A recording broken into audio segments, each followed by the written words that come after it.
Hey, it's Ramsey Dewey over here in Shanghai, China. Welcome to another edition of fantastic fictional fight scenes. I've got a dislocated shoulder right now, so I'm not going to replicate these moves in the gym tonight. Just going to watch this one for fun, share this one with you. Bloodsport. Yes, we are going there. We are going there. I don't care what you think of Frank Dux. This movie was awesome. This movie was the stuff back in the day, back in the 90s.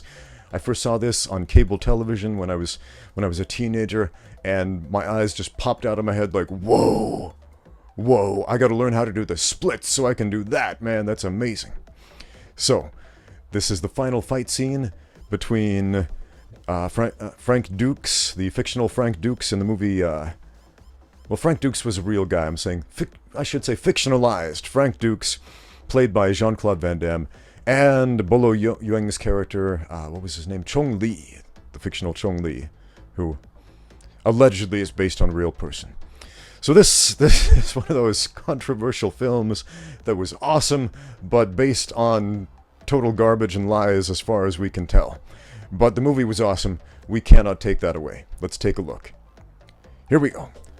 Both fighters stepping onto the lei tai, which is no longer elevated in the middle for some reason, and they didn't really explain that in the movie. I wanted them to.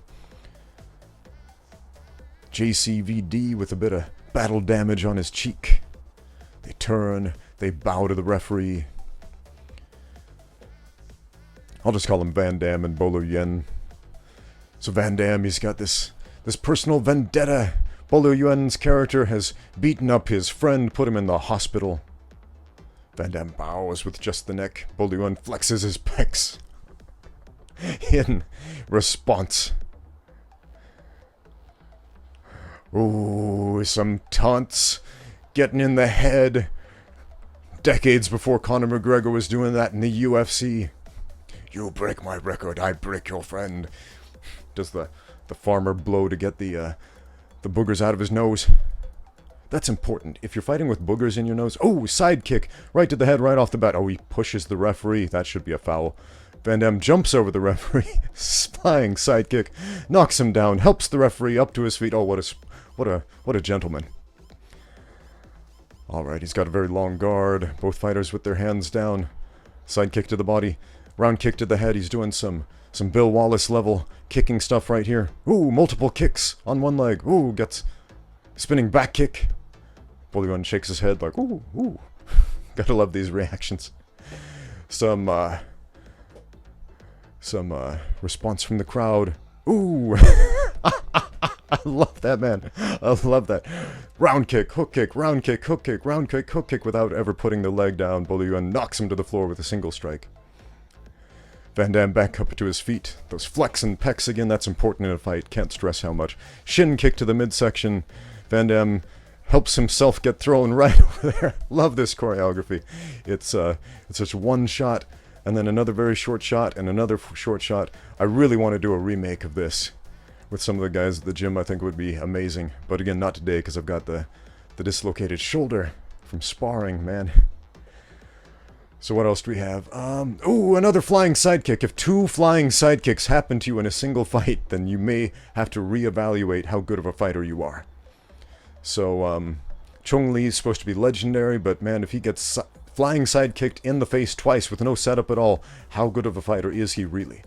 He goes charging. I want to know what was his plan before Van Damme does that flying somersault Mortal Kombat style, and then shin kicks him from behind, because Bolo Yueng's like leaning over, palm strikes to the guts, and now he's swinging for the fences, strikes to the legs, like an uppercut palm strike, high side kick while he holds the leg.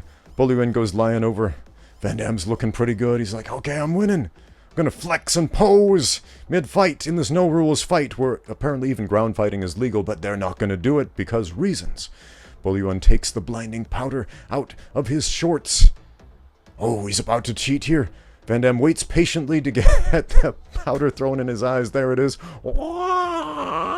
Some of the greatest movie sound effects since Bruce Lee. Oh, he catches the kick on his bicep. Oh, don't do that in real life, guys. Don't catch kicks on your biceps. Catch him with the forearms, catch him with the hip, catch him with your butt. Don't catch him with your biceps. You'll tear them up. He's blinded. Oh. He's gonna have a flashback here. He's gonna have a flashback. He's punching at the air. Oh. Oh. And, oh, man. Gets kicked in the guts. Punched in the shoulder blade, apparently. And then slapped on the hardest part of the forehead right there. Okay. Here we go, guys. I rested my laughing muscles in my abdomen a bit. And we're going to take this more seriously this time. Oh, he sweeps the leg. Oh, man, he must be taking lessons from the evil sensei from the Karate Kid Part 1. Sweep the leg! Do you have a problem with that, Mr. Lawrence? No, sensei! Jean-Claude Van Damme struggling to get back up to his feet. Oh, a stomp to the midsection. That's actually illegal to the UFC to stomp a down fighter. You can kick a down fighter in the body. So that second kick was perfectly legal. But again, this isn't UFC rules. This is the Kumite! His girlfriend's watching. Van Damme goes tumbling down into the middle of the Lei Tai platform. And he's going to take a minute to reflect. Bolo Yuan is going to give him that luxury while he walks around for about a minute and a half, flaunting and holding his arms out and taunting. You know, giving his opponent a nice interval of time to recover and rest and reflect on his training and figure out how to beat him. And, oh, here it comes. Here it comes. Here it comes. Come on, man. He's posing and flexing.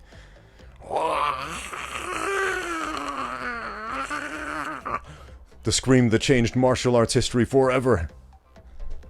I mean, screaming sound effects. I mean, Bruce Lee did it with the crazy cat rooster sounds. And here's Van Damme. A moment of clarity.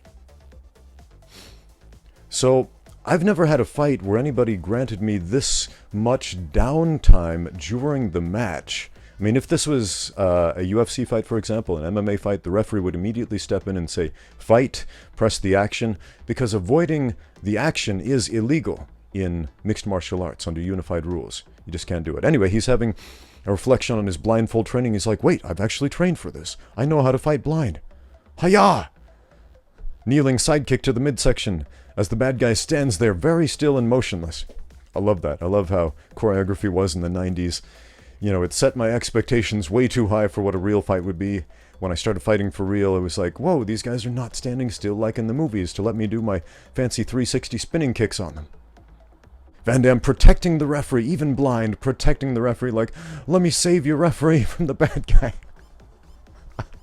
Having worked as a referee professionally in mixed martial arts, that makes me laugh a lot. It's the referee who's supposed to protect the fighters, not the other way around. Anyway, they circle around. They're doing like almost like a bagua type of thing. Oh, he's about to throw a Hadouken fireball punch or something like that. Ooh! Hook kick! Standing hook kick! And another! And another! And another! And another! And Bolo Yuan's moving straight back! Straight back! Even the audience is laughing. Okay, jumping splits. That's a Ukrainian dance step. I used to do that a lot when I was dancing professionally in ballet, which Van Damme also did when I performed in the Nutcracker as the Ukrainian or the Russian dancer.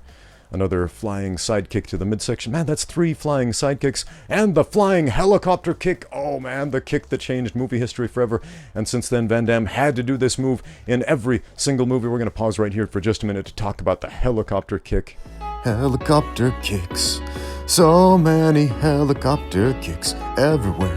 Helicopter kicks all over the place. Jean-Claude Van Damme does helicopter kicks in every movie. Helicopter kicks all over the place. He jumps up in the air. He does the splits and spins around in every movie as much as he can. Possibly get away with it in his fight choreography. Helicopter kicks are amazing. At least they were in the 90s. Helicopter kicks. Check them out in slow motion. Man, the JCVD helicopter kick. How many of you out there who did taekwondo or karate or any striking style weren't obsessed with this move for the longest time? Oh. And there he is again. Another one! And another one. If you get hit with like 17 helicopter kicks in a row, you are a bad fighter. I'm just going to put that out there. If you get hit with 17 of these things in a row, you are a bad fighter. Oh, he's going to make him say it. He's going to make him say it. Because back then, they didn't tap out. They said, Mate! Say it. Say the words. Alright, so what he's doing right there, he is setting up what could be a legitimate neck-breaking move. He is pushing the chin in one direction and pulling the forehead in another. That is the basic body mechanic of how neck-breaking, neck-cranking works. I don't know if he had him firmly pinned enough to make that work. But he gets his friend's bandana back. He does the palm fist salute, a Chinese salute from a guy who's supposedly trained in a Japanese style. And anyway, that's the end of it. So yeah, Bloodsport, the final battle between JCVD and Bolo Yang. Gotta love it. Gotta love it. You know, it's funny how when I first saw that on TV, I was like, I want to be able to fight like that. And now that I actually know how to fight and I watch that, I laugh at some of the points in the choreography, like people throw a punch, and they stand there for like 5 minutes while the other guy is able to set up his counter. And, you know, 15 flying spinning kicks in a row, that's obviously not very realistic. Even though I did hear a Frank Dux interview where he said, yeah, that totally happened, that was totally real, this is 100% factual. And anyway, gotta love Frank Dux, gotta love these crazy martial arts frauds out there. What would the world be like without them? Let's be honest. They give us something to talk about, they give us something to think about, and they gave us this awesome movie that we will always remember. So, thanks for watching. Now get out there and train.